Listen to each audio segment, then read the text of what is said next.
Welcome to the No Quit Living podcast, where we aim to inspire and motivate people to never give up on themselves or their dreams. We will chat with highly successful people from all walks of life and discuss what motivates and drives them to successfully attack life head on and never give up.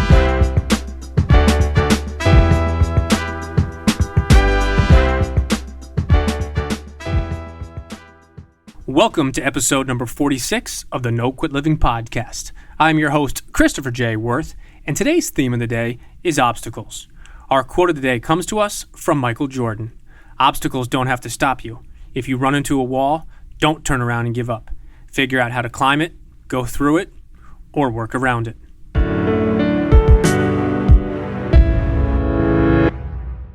It is my complete honor to bring you today's episode. I only recently met our guest today, but his story is incredible. He truly epitomizes what it means to never quit, and it would be difficult not to be impressed with his perseverance. He also happens to be the host of one of the top-rated podcasts on iTunes. It is my pleasure to introduce my good friend, Justin Schenck. Justin, I'd like to welcome you to the No Quit Living podcast. Chris, thank you so much for having me, man. I'm really excited and super glad we got connected. So the first question I got to ask you is, are you ready to make it happen today? I am ready to make it happen every day. So that means yes, I am ready to make it happen today. Awesome. I knew that would be your answer. So Justin, I know you have an interesting story in regards to your high school years, and I know your parents went through some stuff, I believe when you were 12 or 15, as we spoke offline. If you wouldn't mind sharing that story with us. Yeah, sure. So like we had spoke offline, up until I was about 12, things were rather normal. I was super fortunate. My parents had great jobs. My dad owned his own business, and my mom was in pharmaceuticals, and things were going really, really well. But with my mom being in pharmaceuticals, she actually developed an opioid addiction, and along with that, she lost her job. And then my dad's business wasn't doing too well, so he ended up having to kind of look for other forms of income. And then my parents got a divorce. As we know, financial things sometimes can cause divorces. And so they got a divorce. And literally overnight, I went from living in a $500,000 home with my family to living in a trailer with my father and living in a 2-bedroom apartment when I was with my mother. And this is me, 2 older sisters, and them living in these conditions pretty much overnight. And those conditions happened for a couple years until I was about 15 years old. And at that point, my dad actually got arrested. And because of that all being in the newspaper, I ended up changing high schools, and going into my junior year of high school, I was not engaged. I didn't want to be there. And so I ended up graduating my junior year with a 1.7 GPA.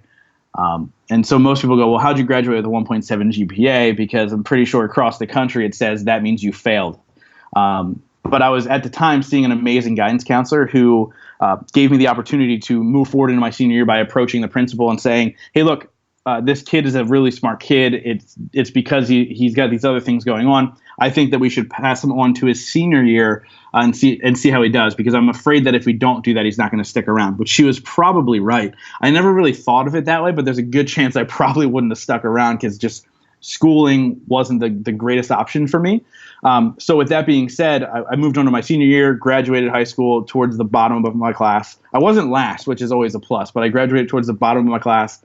And that's kind of what led me into my business life and sales and what ended up becoming like an entrepreneurial mindset, because I knew that college just wasn't for me. That's quite a story. I know we briefly spoke offline about it, but I appreciate you sharing that, and I appreciate your candor. You talked about leading to your entrepreneurial life. If you don't mind me asking, what was that at the time after high school? Sure. So after high school, I got a job in direct sales. And if anybody's listening that has done this before, I sold Cutco knives. So I don't know if you're aware of those, Chris, but I sold Cutco Knives, which is a direct sales organization. And a lot of people know that as potential scam, so on and so forth. But I actually did really, really well with the company. And I learned sales, and I learned business etiquette, and I learned how to control myself around adults and truly have the skills to communicate with anybody in the world. And that's really what I took away from Cutco. And I was able to kind of move into a management role with the company and really learn how to run a business. And it really gave me this idea and this passion that I can truly make a difference, even though where I came from wasn't the most positive environment. So as I moved forward and I was selling the knives, my mom continued to kind of move through her life as well, and still continuing on and off with an opioid addiction. Now we're fast forward. I was about 19 at this point, and she moved to Reading, Pennsylvania. And she ended up losing her job when she was living in Reading, Pennsylvania. And I had to move out to Reading to help her out at the age of 19. So I uprooted everything that I knew at that time, moved to a different state to kind of help her out. And the funny part is about 8 months later, she ended up moving back to New Jersey and moved in with her sister. But I ended up staying where I am. But to make a long story short, after about a 20-year pill addiction, my mom ended up losing her battle. She ended up losing her life back in November 2015. And for me, that was a life altering moment for me. And you talk about a no quit living. I mean, that was probably the ultimate moment of no quit living for me. Now I know I kind of got off track a little bit. You're talking about the entrepreneurial side. Through those years, I started multiple businesses, and some failed, some were successful, and I was fortunate enough to do all those. And I'd love to dive into that.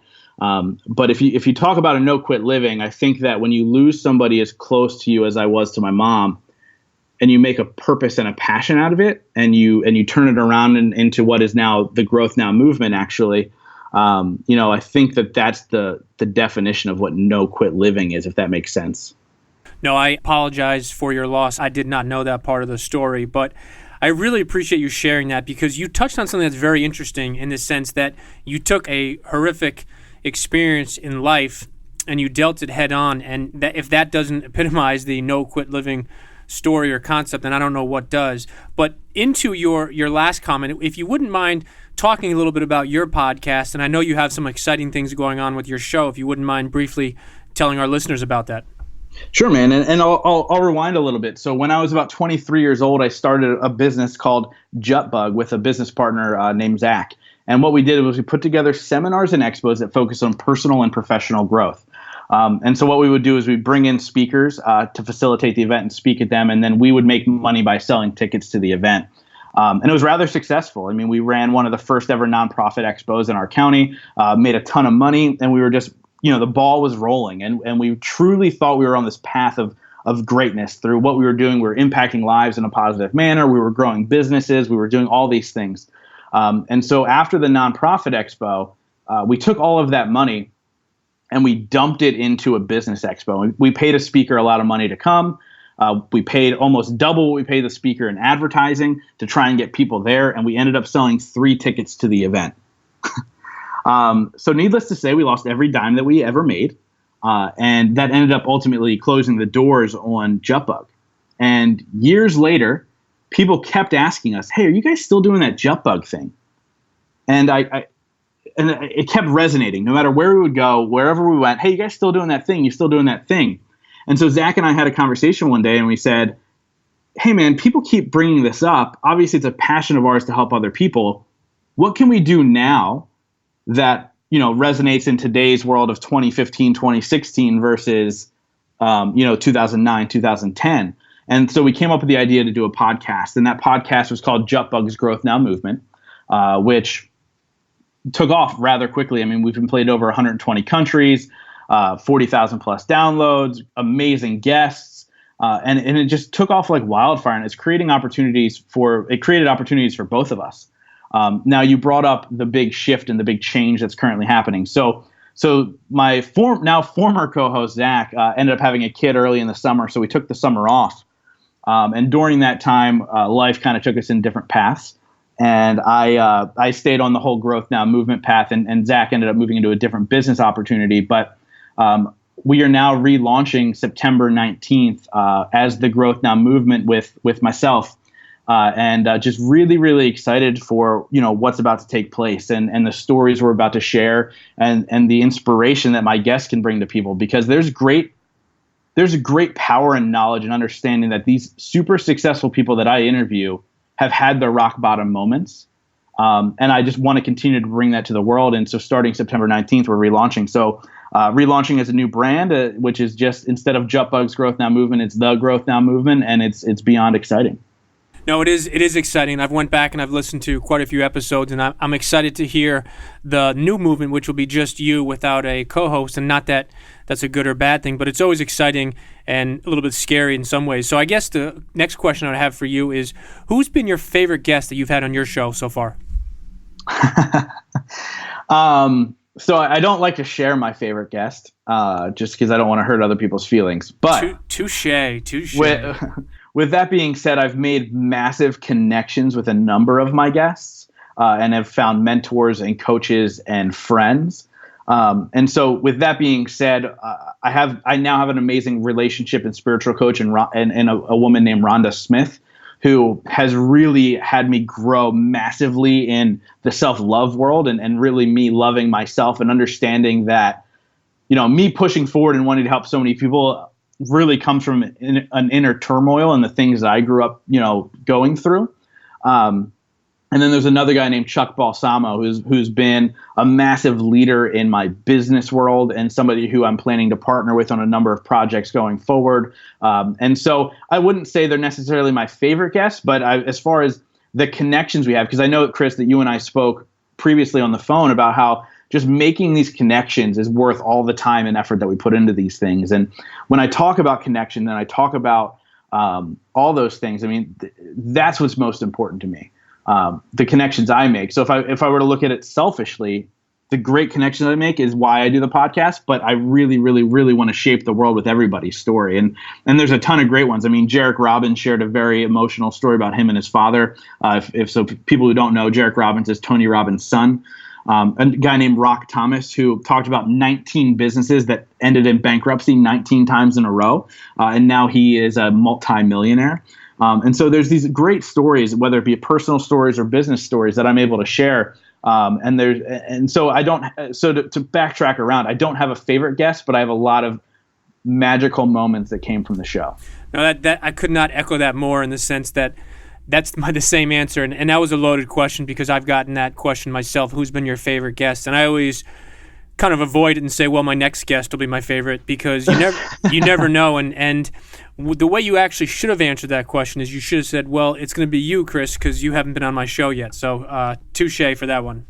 And you'll definitely be on the show, man. I'm excited to share your story in the Growth Now movement. No, that's awesome, and I would be honored. So one of the things we talk about often is mentors, and you just mentioned two things that were kind of important to the No Quit Living family, is mentors and relationships. And you mentioned two specific people that you've taken from your show, and you've developed those relationships. And I just want to touch on the fact that Tamara Thompson, who was on my show a couple episodes ago, she actually introduced us, and we connected offline, and there's a lot of similarities as far as what we're doing. So I wanted to ask you a question. Is in today's day and age, there's so much negativity out there, and I wanted to know, what's the one thing that motivates and inspires you each day to keep going? Wow. Talk about a loaded question. And the reason I'm hesitating is because there's a number of things. And I mean, I can go back to when somebody asked me that question, they specifically said, when you were going through those hard times, what made you push forward? And I believed in those moments that I knew that I didn't want to end up where my parents ended up. And I knew I wanted to be successful.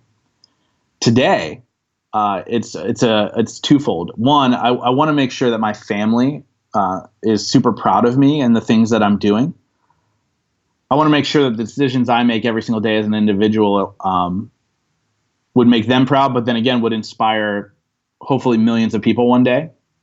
And also, I believe that there's something greater beyond this life. And I believe that my mom's watching over, and I think that she's so far pretty proud of me. And there's been some signs in my life which have popped up, which have let me know that. But without getting into too much detail or religion or spirituality, I believe that, when it's all said and done, I want to make sure that when I see my mom again, I know that she's proud of me. And so that is a major driving force behind what motivates me every single day, is to understand that one day all of this is going to end. And it doesn't matter how much money I have. It doesn't matter my car or my house or my Rolex or whatever. What matters is, what do people actually think of me? What do they say about me when I'm not around? What are their thoughts? And so that's what motivates me every day to do good. And I purposely said do good. I know that's improper English if we're talking about certain things, but to just do good in the world and to do good for other people. It's that ultimate at the end of my life, what would people say? And I think that's what drives me every day. No, and that's so important that you say that, because that's the one thing that you spoke about when we were on the phone last week. Is it wasn't a monetary piece. It wasn't selfish. It was about doing for others and helping. And I think everybody has different obstacles and challenges that they encounter in life. Obviously, some are bigger than others and some are insanely huge, but every successful person has had to overcome certain obstacles, and some of the most successful people have had to overcome some of the biggest obstacles. So I think what you've dealt with and what you're doing now, your mom's definitely looking down at you, and she's definitely proud, but it's all about doing good and paying it forward. And you talked about the legacy component and what people are going to say after, and when you're dead and gone, no one's going to remember just the car or just the clothes. They're going to remember the impact and the significance you had on them. So I'd really echo what you said, and I appreciate you being completely honest. For yes, it was a loaded question. So here's an easier question for you. If you could go back and give the 20-year-old version of yourself one piece of advice, what would it be? It's going to be okay. I think at 20, I was terrified. I was paying my mom's bills, didn't know what I was doing, didn't know what the future held for me. When all my friends were getting drunk in college, I was walking into a living room and seeing my mom pet a cat that wasn't really there. And then she'd yell at me for chasing the cat away. And I was running up credit card debt, and I was struggling every month to make sure that there was a roof over our heads in that apartment. So I think that if I had to go back to my 20-year-old self, I would say it's going to be okay. Well, I'll tell you, if I could go back when you were 20, and I would tell you it would be okay. And I think what you've done from then to now is just amazing in many ways. So here's another question, a little bit off the cuff, is if you could have dinner with anyone, dead or alive, who would it be and why? So I'm just going to say the first person that came to mind. No, I'll go with the answer that if I had to think for more than 2 seconds, because for some odd reason I said I was thinking Abraham Lincoln, but then I don't even know what I would ask him, to be completely honest with you. But honestly, I would choose to have one more dinner with my mom. It's funny. I was gonna say that you were gonna say that, and I think that would be awesome, and I think she'd be extremely proud of you. Of all the episodes we've done, ironically, the number one answer to that question is actually Abraham Lincoln. Really? I wonder why. I wonder if there's if they did a study as to why people say that. I couldn't tell you the science behind it, but I'll tell you my reason why is he failed more than anybody else before he became president of the United States of America. And I think that's the big thing for me personally, why I'm a fan of his and why I've read a lot of different books and things. And Pat Williams, who was on my show, he's the general manager of the Orlando Magic. He's written a really interesting book about Abraham Lincoln, and we've had a conversation offline. And that was some of the things that he echoed to me, is that all different people from all walks of life have studied him or know of him.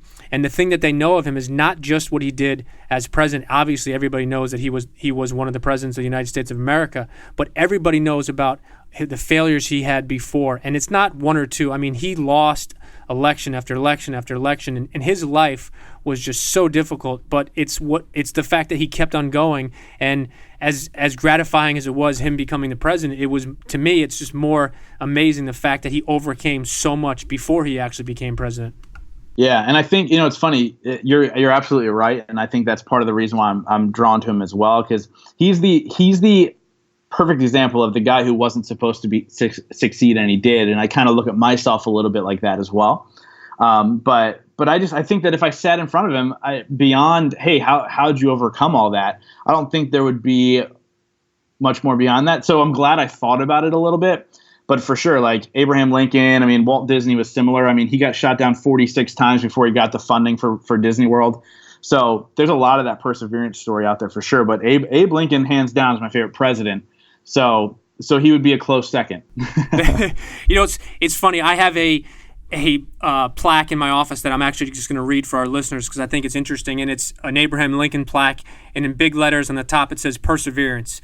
And here I'm going to read, there's 10 lines from it. Perseverance. He failed in business in 1831. He was defeated for state legislator in 1832. He tried another business in 1833. It failed. His fiancée died in 1835. He had a nervous breakdown in 1836. In 1843, he ran for Congress and was defeated.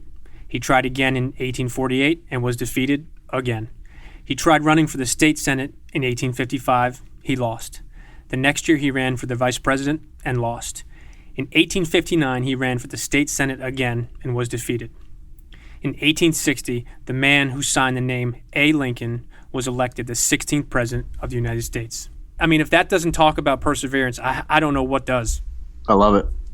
So here's a question for you. You've got some really, really exciting things going on, and September 19th, your podcast relaunches, and it's just going to be with you. What's the best way for our listeners to follow you or connect with you? And also, is there anything else in addition to the podcast you'd like to let our listeners know about?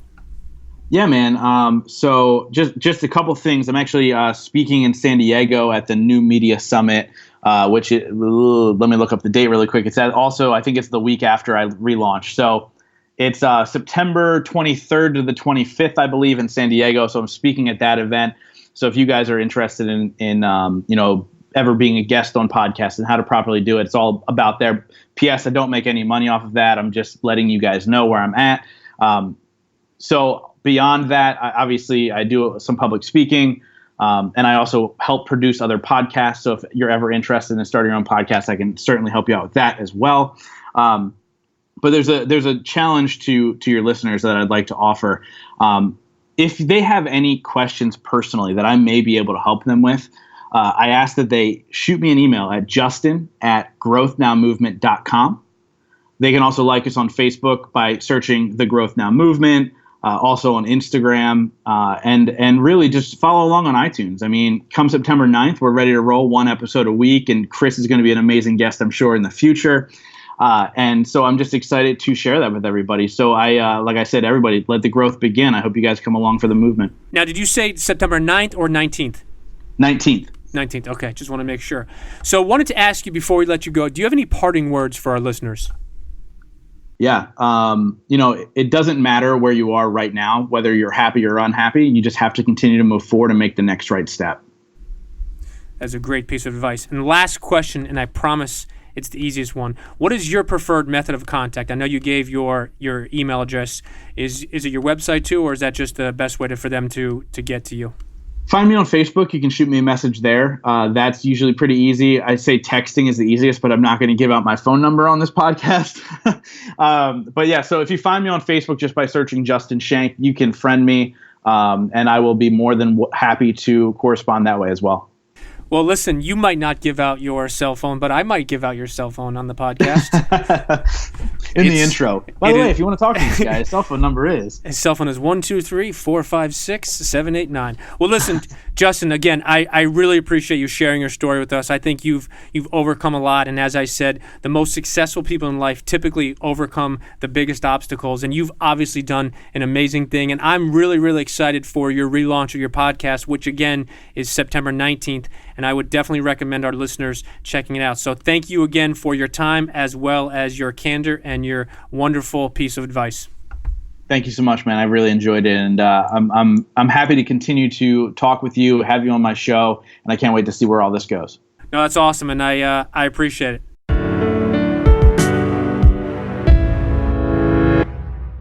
To sum up today's episode and our theme of the day, obstacles, Justin absolutely delivered on today's show.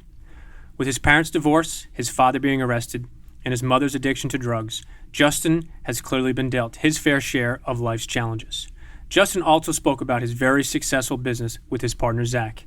Unfortunately, after success early on, Justin and Zach went all in on one big event and ultimately lost everything. One of the things we spoke about a couple times in today's episode was the concept that most successful people in life typically overcome the most obstacles. Justin dealt with these obstacles head on, and when given the chance to give up and pack it in, he did just the opposite. In his closing comments, Justin discussed how it doesn't matter where you are in life right now, you need to continue to move forward and make the next right step. So my call to action for our listeners is just that. No matter where you are or what you are currently facing, keep going. Continue to move forward and take the next right step as you go for your greatness. And lastly, to our listeners, thank you. We truly appreciate your time, and we hope our episodes inspire you to keep on attacking life and never giving up. To quote Dr. Norman Vincent Peale, it's always too early to quit.